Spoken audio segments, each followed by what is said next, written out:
Controversial NEET UG 2026 का examination जो 3 मई 2026 को कंडक्ट कराया गया था उसे कैंसिल कर दिया गया है, रद्द कर दिया गया है। अब इस एग्जामिनेशन को रिकंडक्ट कराया जाएगा।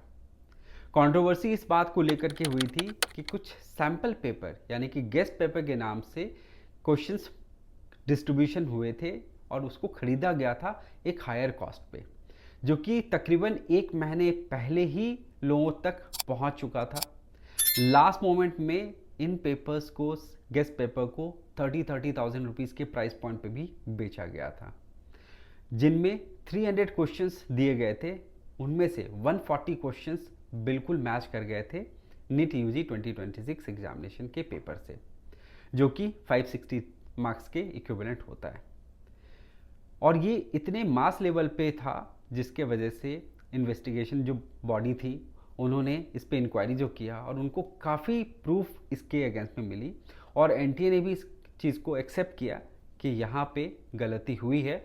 और इस गलती के बेसिस पे एनटीए ने जो इमीडिएट स्टेप लिया वो था स्टूडेंट के लार्जर इंटरेस्ट में एग्जामिनेशन को कैंसिल करने का। काफ़ी डिसअपॉइंटिंग है ये स्टूडेंट्स के लिए। दोनों ही केस में अगर ये पेपर को कैंसिल नहीं किया जाता तो भी एक डिसअपॉइंटमेंट होता, क्योंकि उस केस में स्टूडेंट्स के रैंक उस हिसाब से नहीं आ पाते।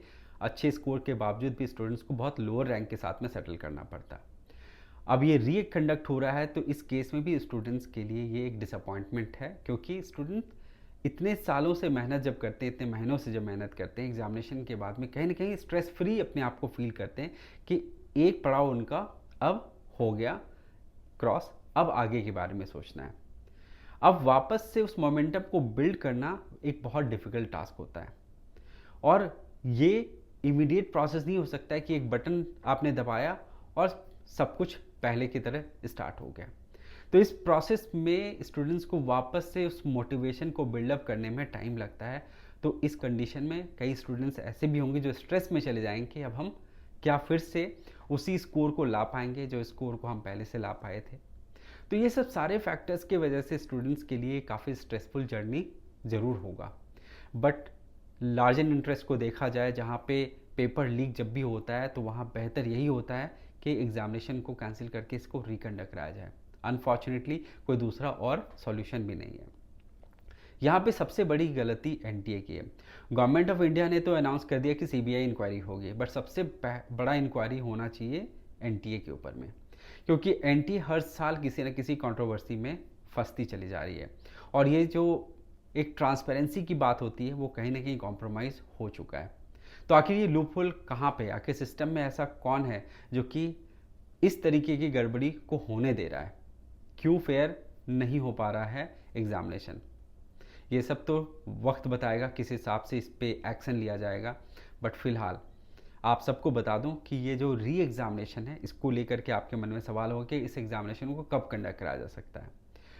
जनरली 2 to 3 वीक्स या फिर 1 मंथ का टाइम भी लगता है री एग्जामिनेशन कंडक्ट कराने में। बट अगर ऑप्टिमिस्टिकली देखें तो अर्लीस्ट भी अगर देखिएगा तो 2 वीक तो मिनिमम लगेगा। तो अभी सबसे पहले एक डेट को नोटिफाई किया जाएगा, आपको फिर से अपने एडमिट कार्ड को डाउनलोड करना होगा। सिटीज़ आपकी वही रहेगी बट सेंटर्स हो सकता है अब आपके बदल जाएंगे। अब यहाँ पे आप एक्सपेक्ट कर सकते हैं कि आइदर मई के लास्ट वीक तक में या फिर जून के पहले वीक में जो संडे होगा उस डेट पे आपके एग्जामिनेशन को कंडक्ट कराया जाएगा। और इसके बाद में एनटीए कोशिश करेगी कि रिजल्ट को बहुत जल्द से जल्द एक्सपेडाइट करके पब्लिश करे।